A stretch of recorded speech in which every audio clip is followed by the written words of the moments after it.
What's up, Barnhill family, and welcome back to the channel. Yo. So, Nick, on today's episode of the Barnhill Brothers got a prediction way wrong. Julianna Peña submits Amanda Nunes in the second round. Everything about this fight was strange to me. Amanda seemed very off, and I don't want to put it all on Amanda because I want to give a lot of credit to Julianna Peña.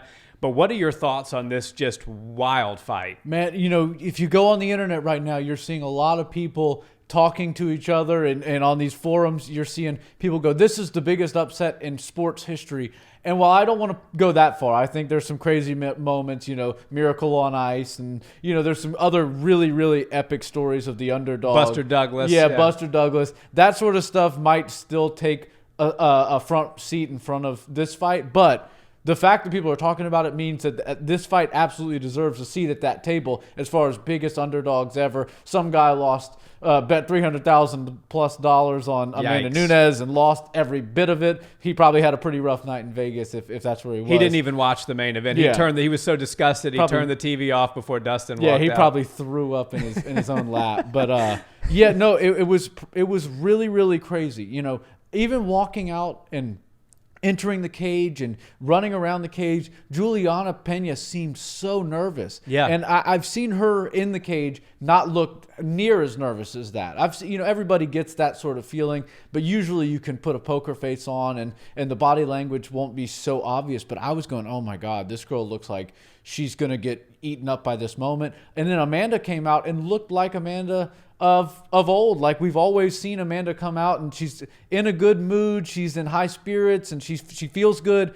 And it just the body language was way off. Sometimes you can't judge a book by its cover, and this one was throwing us all kinds of loops. Yeah, Julianna looked very nervous. She almost looked like she was about to succumb to the pressure of the moment. Yeah. And so that's why it threw me off completely, because Amanda, as you said, she came out just like her normal self. When Buffer was announcing her, the spirits were high. Obviously, Nina was there. The baby was there. And I think maybe there's something to that, because Dustin and his wife and baby were there. And then when Dustin beat Connor, his whole family was there. You know, maybe fight week should be a bit more business oriented. You know, I'm a big family person. We obviously do a family show here on YouTube. So, you know, I'm big on family and being close to family. But there's certain times where you're going to war and you want to almost create that aura around you, and that environment is the right word around you to prepare you to go into battle. Amanda seemed a step off from the beginning of the fight last night. Amanda, I always touted her precision and power. Yeah. Because we all know how powerful she is, but she's also a sniper. And that's how she was able to take out Cyborg. Cyborg kind of came crazy, and Amanda was very calculated and hit her with devastating power, but pinpoint accuracy. And so I thought we were going to see more of that, because I knew Julianna was going to try to take the fight to her. But what we saw was more of Amanda just willing to engage in kind of a slugfest, which is not par for the course for her at all. No. You have to go back to the days of before Amanda came to the UFC to really find her fighting like that. And so I'm not sure what happened. Maybe she'll give some insight as time goes on. I thought for sure we were going to see a retirement last night, because quite frankly, and I don't want to beat her up too much, she gave up in that second round. Yeah. That choke was not in. When we saw Charles Oliveira do to Dustin, that was proper position, choke underneath the chin, cutting off the circulation to both carotid arteries. Dustin Poirier was 3 to 5 seconds from being put to sleep. Right. Julianna Peña's choke on Amanda Nunes was nowhere near that. No hooks in. No hooks in. It was almost from a turtle side control sort of position. The choke was across the chin, not underneath the chin. And we know that that's a very uncomfortable position if you've ever been put there. It's somebody's literally squeezing your face. But it doesn't make you go unconscious. Especially not in a title fight. Especially not in a title fight. I mean, that is something that, quite frankly, I wouldn't tap to in the training gym. Right. Much less if we're, you know, competing for a world title on a pay-per-view. So I think Amanda got mentally and emotionally broken down in the second round, because they were exchanging in a firefight, and Peña was landing the more devastating shots. And Amanda hasn't been in that position in maybe almost a decade, maybe, at least 5 years, she's not been in a position where she's on the feet and somebody's tagging her with shots that are more powerful than she's tagging them with. That's a very unfamiliar place for Amanda. And I think it broke her mentally. All the credit in the world to Julianna Peña for doing what she did. But I think Amanda gave up just a little bit too early. And that shows you that she wanted to get out of there, which is why I thought the retirement was coming. That and the fact that she had her gloves immediately removed, the hand wraps were taken off. I thought we were going to see her set her equipment down in the octagon and walk away as the best women's mixed martial artist of all time. And I'm not sure that wouldn't have been the right decision. Yeah, well, she's got another belt. The cool thing about being the champ is that you're still the champ in one division, and she's got some business at 145, and it seems like she's still, trying to compete and do this at the highest level. But to go back to the submission, she didn't. If you remember where she tapped, it wasn't on the arm, which is a very common place when you're getting rear naked choked, because you're fighting. You're doing this. You're trying to get it, and then eventually you realize you can't get it, so you have to tap right there. She was waiting for Julianna Peña to get the thing in there, and so she could tap on the ground. So her hand was just basing on the ground. Right. She was waiting for the thing to get close. Unfortunately, it didn't get that close. She just stuck with the face crank. But I'm pretty sure Amanda was lifting her chin up a bit to let her sink it in fully. Yeah. And it just never happened. But she was waiting there, and she was all smiles and telling the ref as soon as she tapped that she's fine. And it just did seem like a total conceding of the moment, and she knew she lost, and it was very strange. It was unlike anything we've ever seen out of Amanda, and everybody kind of, including Amanda clearly, thought that the only way Julianna Peña was going to win this fight was via wrestling. Yeah. She's not really much more sophisticated of a jiu-jitsu grappler than Amanda, if at all, and she's not. Everybody was saying that she has no chance on the feet. And then to see the striking numbers, and then you kind of watch the punches get thrown, and she's landing the bigger shots, not the more technical shots, but the bigger shots. It was pretty eye-opening, and it made me just, almost sit in awe and go, why is Amanda doing this? She never does this. Even when she does get in a firefight with somebody and just throw back and forth with her opponents, it's usually pretty calculated. She'll throw a feint, and that person will, commit to a 1-2, and she'll get out of the way, and then she'll come back with her own that are usually much more powerful. That's not what we saw last night. We saw much more, lazy striking. And I said this last night, and I think you'd agree with me. Women's mixed martial arts has come so far in such a short amount of time. Yeah. Now, mixed martial arts is the fastest progressing sport in the entire world. The only thing that can compete with it is the exclusively women's mixed martial arts. Some of the girls were, very amateur when they were fighting in the UFC in the early days, and now we're seeing some of the highest levels MMA fighters on the planet are the females. Look at Valentina Shevchenko. Right. Ronda Rousey would not even be in the top 10 if she was competing right now at bantamweight. Right. And last night, the title fight for the 135 belt, which is arguably the most, impressive belt you can have in women's mixed martial arts in the world, that was not a true display of how far along women's mixed martial arts has come. And I don't want to kick Julianna Peña. She just won the title. And I don't want to kick Amanda Nunes while they're down. But that is not the highest level of mixed martial arts we've seen out of women. That wasn't even the highest level of mixed martial arts we saw out of the women that were on that card. That Miranda Maverick versus Blanchardfield or whatever, that was higher level mixed martial arts than we saw out of the title fight. It was just weird. It was sloppy. And if I can say one more thing, as far as the future of the bantamweight division for the women goes, there's probably one person that was watching that whose ears perked up, whose face lit up with a smile as big as Texas, and is ready to go take on an opportunity to become a champ, and that's Valentina Shevchenko.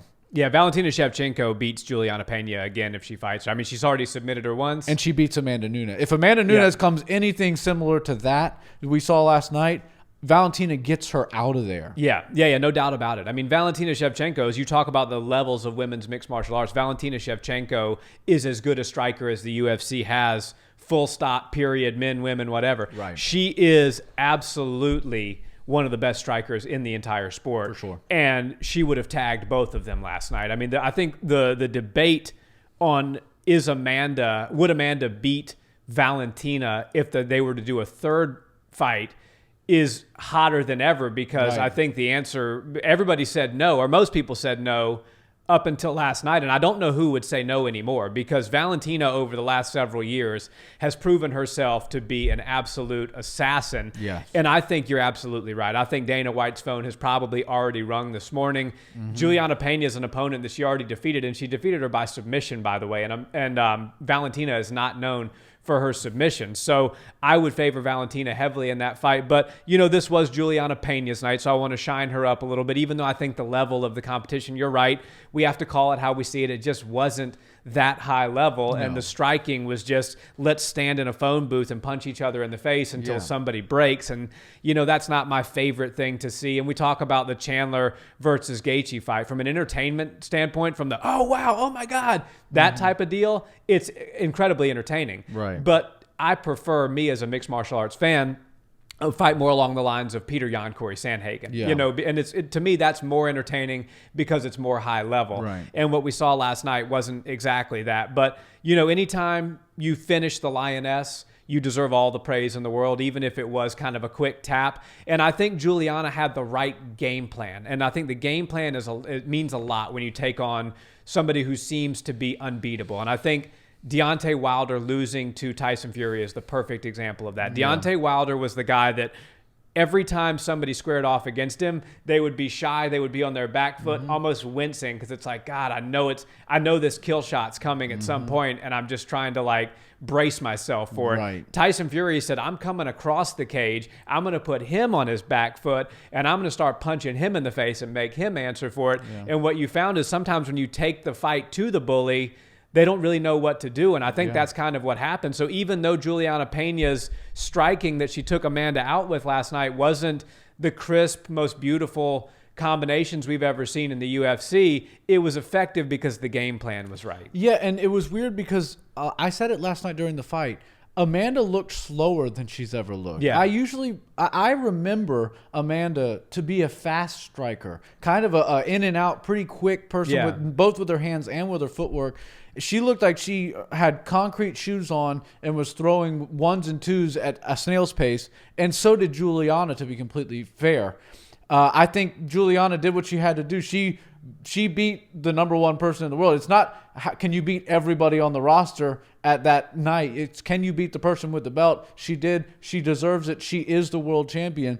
But if you come with that set of skills and you fight like that out of either female against Valentina Shevchenko, the speed, the technique, and the power is going to put you to sleep every single time. Amanda has no chance if she comes in against Valentina like that, and definitely Julianna Peña has no chance. And I feel like that belt is up for grabs right now. I don't really know if they'd make that fight any later than sometime early mid next year.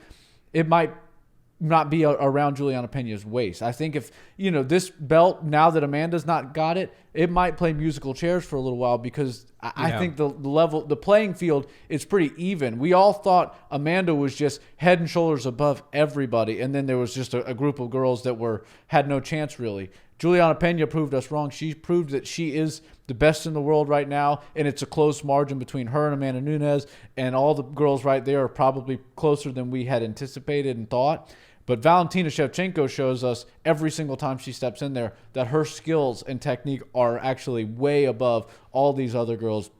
I really think they should make that fight happen. Valentina is a star. Everybody loves her. She's doing movie roles now. She's trains like a madman. She's an awesome person to watch and follow and just be inspired by. So I think they should run with this, because that is truly the most technical, talented female mixed martial artist on the entire planet. Yeah, it's hard to even do a video about women's mixed martial arts that has nothing to do with Valentina Shevchenko and not bring her up into the conversation. Right. But and this certainly is a video that was intended to talk about the things Julianna Peña did right and give our congrats to the new champion. Yeah. And I hope it is that. But, I do think that this really answers a lot of questions for what do you do with Valentina now, because Valentina's cleared out the entire 125 division. I don't know who could even pose a threat to her at this point at 125. But now there's some parity. There's a champion that she's already beaten at 135. So now you have a fun fight to be had there. And then if Amanda Nunes really does decide that she wants to come back and contend for her belt again, she can fight a number one contenders match, and she may be squaring off against her old buddy, who's now the champ, and she's the contender. So, right. And that would be really cool to see. You know, everybody kind of says if it's 2-0, you're not going to get the third fight. But Valentina has a good reason to get that. A lot of people thought she won at least one of those fights against Amanda Nunes. Max Holloway's the same thing. 2-0, 0-2 against Volkanovski, but he should get another crack, right? Those types of situations make it for where we'll understand it and we will give him a shot if it seems right. Like, you know, Poirier and Conor. I think Conor will likely get a shot, fourth shot at Poirier.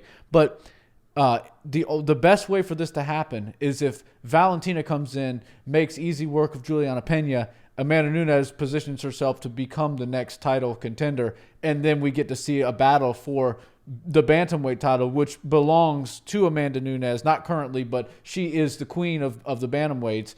And now the girl that had to move down because she was just undersized in that division just came up as the champ, the hottest thing in female mixed martial arts. I'd love to see it. I think there's a great storyline there. I think the UFC knows how to run with that, and they would run very far with it. You have a big night of business, and I'd love to see that fight.